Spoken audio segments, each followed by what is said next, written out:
Həftəlik bürclər 23 fevraldan 2 marta doğru Qoç Şiroxatan bürcləri nələr gözləyir? Birinci Qoçlardan başlayaq.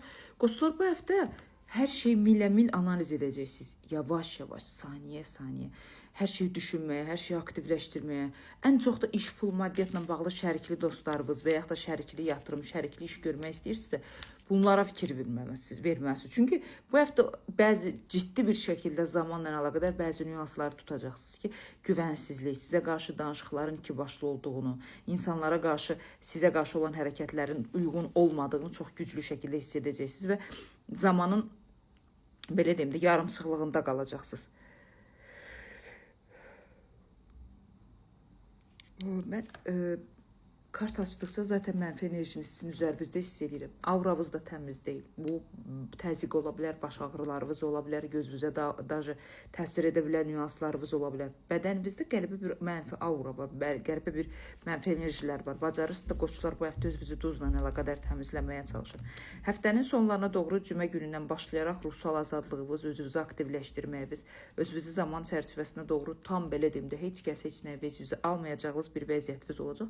Bu gözəl bir şeydir Qoçlar, amma beyniniz sizi bu həftə çox belə yoracaq, yormağa da dəyər. Çünki kimin hara layiq olduğunu bu həftə güclü analiz edəcəksiniz və məncə özünüz üçün stabilləşdirməyə, uğurlu etməyə çalışacaqsınız Qoçlar. Ümumi dəyərləndirsək, 74%-ə qədər həftənizi uğurlu edə bilərsiniz.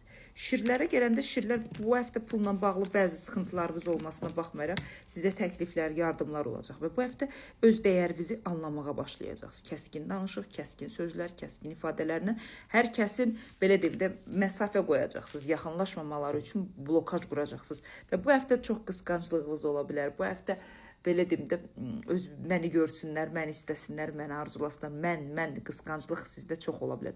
Qoçların zaten paxıllıqları yoxdur. Qısqanclıqları var, amma bu həftə lazımından çox yükləri öz boynunuza ala bilərsiniz. Maddi mənəvi fərqi yoxdur. Həftənin sonlarına doğru ən çox da Şir bürcünün kişiləri şans baxımından, uğur baxımından özünüzü yeni bir alana çəkə bilərsiniz. Özünüzü yeni bir alanda gücləndirə bilərsiniz. Maddisal sfera baxımından uğurludur. Şəxsiyyət sferasından baxımından böyük bir irəliləyiş olacağına inanmıram. Düzdür, başqa insanların ətrafınızda aurası olacaq, amma bunları stabil formada sizlə aktivləşdiyini hiss etmədim.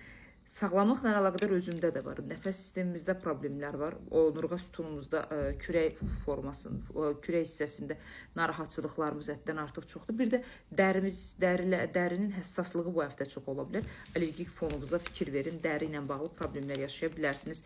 Şirlər. Bu həftənin uğurlarından biri ox atanlar siz olacaqsınız. Bu həftə ox atanlar nə istəyirsinizsə onu həyata keçirəcəksiniz. Necə istəyirsinizsə elə yönləndirəcəksiniz. Ailənizdən, özünüzlə bağlı yarımçıq qaldığınız hər bir nüansı stabilləşdirib düzəltməyə bacaracaqsınız. Həftənin sonlarına doğru pul şanslarınız özünüz aktivləşəcək, xüsusi bir qərarları qəbul edəcəksiniz. Düzdür, ox atan qadınlara bu tam aid deyil, çünki bu həftə çox soyuq olacaq, çox belə deyim də, üzərinizdə negativliyin, güvənsizliyin hiss edəcəksiniz ox atan qadınlar. Bu qədər beyin olaraq özünüzü yormağa dəyməz. Ailə ilə özünüzlə əlaqədar ox atanlar tamamlanmağınız var. Yavaş və sükunət bir vəziyyətindən qalxmağınız olacaq ki, sürətinizi artırıb birdən-birə belə deyim də, zaman çərçivəsinə doğru sərt şəkildə dəyişikliklər, kəskin şəkildə yenilənmələr edə bilərsiniz. Ən əsası şans ox atanlar sizin yanınızda olacaq. Sürətiniz də normal olacaq, qəbul edici enerjiləriniz də normal olacaq. Bu çox gözəldir. Ciyərlərimizə birinci növbədə fikir vermək lazımdır. Ya istifadə etdiyiniz şeylərdə, ya nəsədə ciyərlərimizdə narahatçılığın, ciyər sistemimizin zəif formada olduğunu kartlar göstərir. 86%-ə qədər ox atanlar həftənizi uğurlu edə bilərsiniz. Məncə də uğurlu olacaqsınız.